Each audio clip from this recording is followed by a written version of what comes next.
Good day, ma'am and sir. My name is Mary Ann Paragas. I am 34 years old. I am married. I have 3 kids, 2 daughters and 1 son. And I'm a Roman Catholic. I am a college undergraduate and I finished 2 years course in Bachelor of Science in Hospitality Management. I have working experience in the Philippines from January 2023 to May 2026. I finished my contract. I serve a family of 5 members, 2 adults and 2 young adults and 1 newborn baby, 1 boy and 2 girls.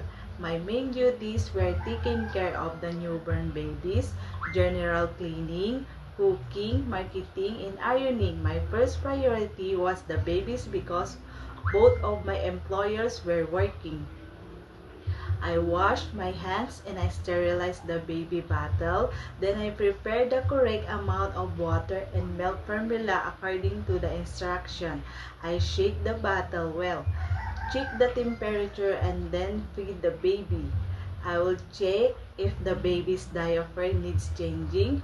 Then I will check if the baby is hungry and feed the baby if needed. I will also check the baby's body temperature, comfort the baby by carrying, singing, dancing, or gently rocking the baby.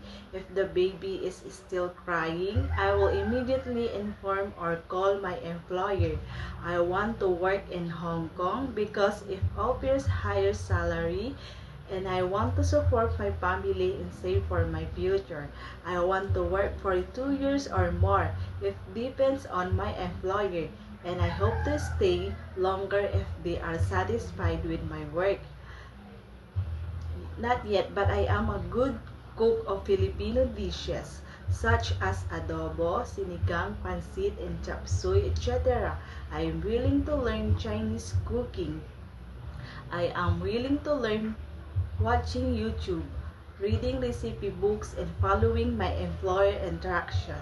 I am willing to take care of a newborn baby.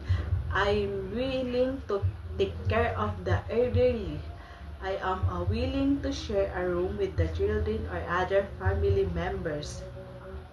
I am willing to cut my hair short. I am willing to color hair black. I am willing to learn Cantonese if necessary. I promise not to use my phone during working hours. I am a faith lover. I am willing to accept weekday off. To my future employer, if you giving a chance the opportunity to work with your family, I promise to be honest, hardworking, patient, and responsible. I will do my best to take good care of your family and follow your house rules. Thank you, ma'am and sir. Good day, ma'am.